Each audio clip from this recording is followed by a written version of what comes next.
เอาเสร็จที่จะทำไปอาจารย์นี่อย่างน้อยบุญอย่างน้อยอะไรวันนี้มาซอยเวียกเป็นนั่นแหละเลยวันนี้มีบุญขอดพระธาตุเซนมาวัดเซงเลอละฟอแลอนุโมทนาน้ำกันเด้อผู้อยู่บ้านก็ได้ผู้ใดบ่ได้มาก็ดีผู้ใดมาก็ดีก็อนุโมทนาน้ำกันสาธุขอบใจได้ครับอาจารย์นี่ครับนี่ยังว่าสบายดีครับสบายดีพี่น้องทำฝรั่งเด้อมาที่ไซนอกก็ได้มาแต่เวียงจันทร์เลยชื่ออย่างไรเนาะผาปิ้นทองเด้อมาแต่วัดคุณตาแต่ครั้งแรกที่ได้มาเมืองฝรั่งขอบใจแต่มาเห็นพี่น้องทำฝรั่งมาใส่บาตรญาติน้ำเป็นจำนวนหลายแต่มาปลื้มปิติใจดีใจนำพี่น้องทำฟังฝรั่งให้พรขอให้พรใส่แต่ญาติโยมที่ติดตามอยู่ในคลิปวิดีโอนี้มีแต่ความสุขความเจริญหายคอหายเข็นหายเวรหายภัยปรารถนาสิ่งใด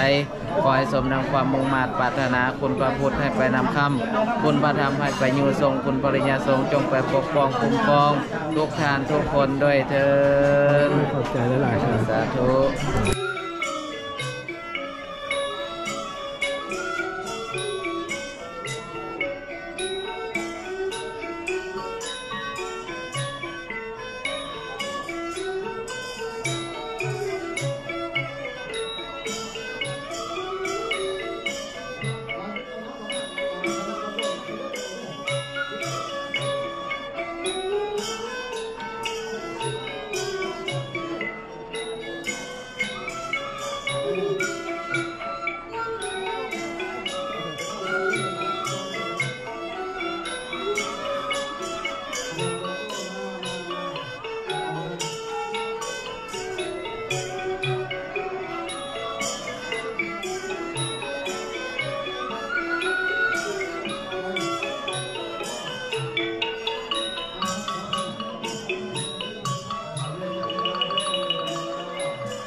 พิธีอย่างนอกมันนี่เนาะเขาได้เนาะ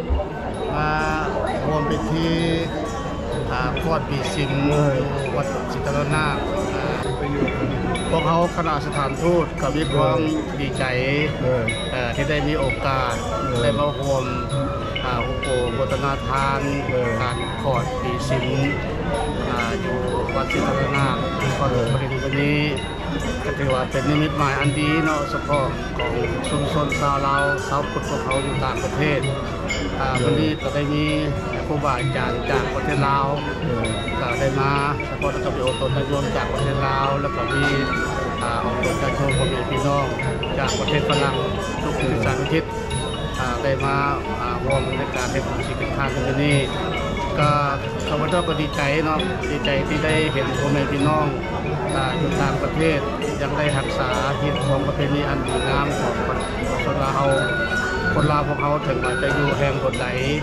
แต่ยังได้รักษาฮิตของประเพณีรักษาความเป็นเชื้อชาติลาวไว้ข้าพเจ้าเคยบอกตลอดว่า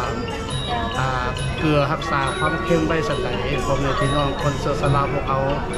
ถึงไปอยู่ในแห่งหัวใจเขาจะรักษาความเป็นลาวไว้จากนั้นก็ในวันนี้ก็นอกจากที่เป็นการเต้าโฮมความสามัคคีของพ่อแม่พี่น้องแล้วก็ยังเป็นการรักษาที่ของนี้เป็นการรักษาทนุความรุ่งศาสนาเพื่อจะให้ศาสนาของสมมาสัมพุทธเจ้าดำรงคงอยู่ตลอดมันประวัติศาสตร์ต่อไปแล้วก็เป็นการวันนี้เป็นว่าบทที่ชินตันติมิตจะเป็นการความศักดิ์สิทธิ์ในการให้กำลังใจศาสนาพุทธของพวกเขามีความเหลือคงไว้และข้าพเจ้าก็คิดว่าที่มีต้นมีชาวพุทธต่างแดนนี้เสริญเจริญพรนำเข้ามาสลาทำเลยเนาะเราจะได้มาถวายพุทธศาสนาของพวกเขา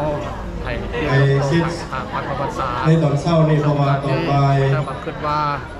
วันดาพม่าคนศาสนาก็จะขึ้นพ้นขึ้นเถิดประเทศลาวเนาะแล้วก็พากันเมื่อเยอะอย่างทางข้าวเพราะว่าหลายทานกับว่าได้เมื่อหลายทานก็ได้เมื่อเพราะว่า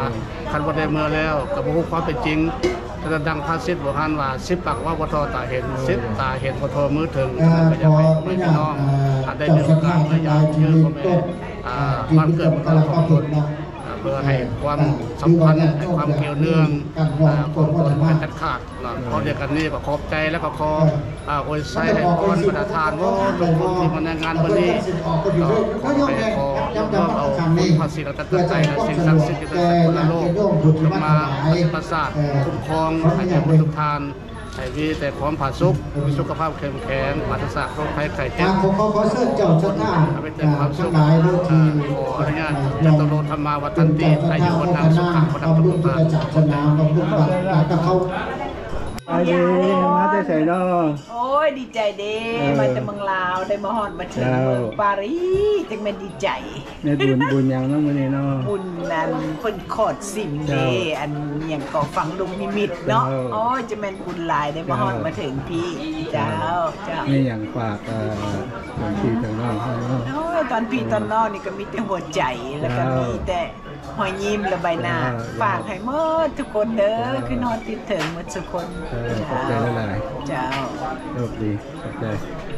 อธิบายเรื่องบุญมาบุญอย่างนี้สบายดีกี้บุญอย่างนั้นสบายดีเจ้าอันนั้นวันนี้ที่เขาพูดถึงที่ได้หลายจะได้หลวงพ่อพุทธศาสนิกชนที่ได้มาร่วมกันเป็นพิธีที่สำคัญแต่สำหรับวัดวาอารามของเราและการมีความภูมิใจที่ประชาชนคนลาวทุกประเทศฝรั่งเศสได้พักหอมมาเต้าโฮมเฮ็ดบุญร่วมกันวันนี้และเป็นที่สำคัญแก่พุทธศาสนาของเราฉะนั้นจะมาพิธีนี้เขาต้องจือจำไว้และก็รักษาไว้เป็นมรดกอันยิ่งใหญ่ของพวกเขาสำหรับพวกชาวพุทธศาสนาทั้งหลายสบายดีมาเฮ็ดบุญอย่างน้อยเนาะสบายดีวันโลกมื้อนี้รู้สึกมันดีมาบุญฟังลูกนิมิตเกิดวิวัฒน์ไซเลอร์ขอให้วัดสุขคนสุขภาพแข็งแรงเอาบุญน้ำกันอธิษฐานสิ่งใดขอให้สมหวังขอบใจหลายๆยิ่งๆเด้อขอบใจหลายๆแลซี่สบายดีมาที่ใจน้อยไปก็เฮ็ดบุญอย่างน้องมื้อนี้เนาะมาแต่เดือนดังรั่วจ้ะขอบใจหลายๆเด้อมาบุญน้ำกันอยู่ดีมีแห้งบ่ทุกคนเด้อสาธุ